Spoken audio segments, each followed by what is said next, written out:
রাধে রাধে বন্ধুরা, আমি শঙ্কর। আমি যেটা দেখাচ্ছি সেটা হচ্ছে জল তোলার জন্য রাস্তা তৈরি করে নিয়েছি বেনাবনের ভেতর দিয়ে। একবারই ব্যাপক রাস্তাটা হয়ে গেছে, ঘাসপালা দু সাইডে এরকম পরিষ্কার করে দিয়েছি।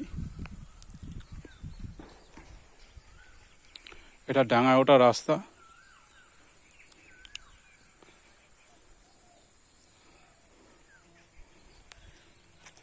এখানে কাটাই পড়ে আছে, কোদাল পড়ে আছে। তারপরে এই যে বেনাবন দু সাইডে ভর্তি হয়েছে বেনা কেটে কেটে সাইডে করে দিয়েছি।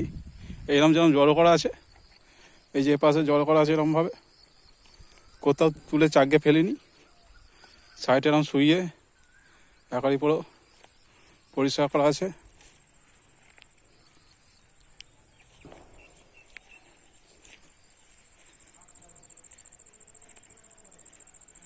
এই যে আমার গাছপালা এখানে করা